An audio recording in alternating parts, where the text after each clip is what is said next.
سیلاب متاثرین کی بحالی اور ریلیف سرگرمیوں کا سلسلہ جاری۔ حکومتی نمائندے اور ضلعی افسران مختلف کیمپوں کے دورہ کر کے سہولیات کا جائزہ لے رہے ہیں۔ متاثرین اور خاندانوں کو ہر ممکن تعاون کی یقین دہانی کروائی جا رہی ہے۔ Additional commissioner coordination doctor Saif Ullah Bhatti نے نورارتھ فلڈ ریلیف کیمپ اور نورارتھ بند عارف والا کا دورہ کیا، میڈیکل اسٹور کا معائنہ بھی کیا اور عملے کو سختی سے ہدایت کی کہ علاج معالجے میں کسی قسم کی کوتاہی برداشت نہیں کی جائے گی۔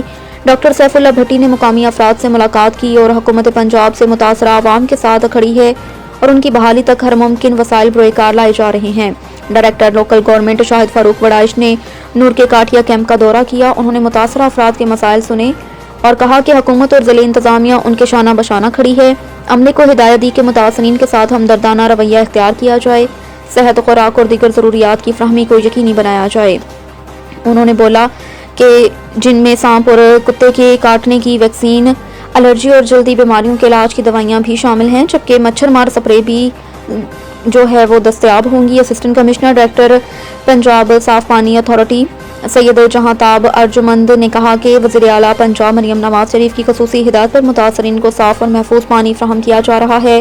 اسی دوران director development and finance Shafiq Ahmed Dogar نے government higher secondary school 58 G D Sahiwal میں قائم فلڈ ریلیف کیمپ کا دورہ بھی کیا اور متاثرہ افراد کے لیے خصوصی آگاہی سیشن کا انعقاد کیا۔ شفیق احمد ڈوگر نے کہا کہ حکومت متاثرین کی ہر ممکن مدد کے لیے پرعزم ہے اور ریلیف کیمپوں میں سہولیات کو مزید بہتر بنایا جائے گا۔ سیلاب متاثرین نے حکومتی اقدامات کو سراہتے ہوئے کہا کہ ریلیف کیمپوں میں فراہم کی گئی سہولیات ان کے دکھ درد کو کم کرنے میں مددگار ثابت ہو رہی ہے۔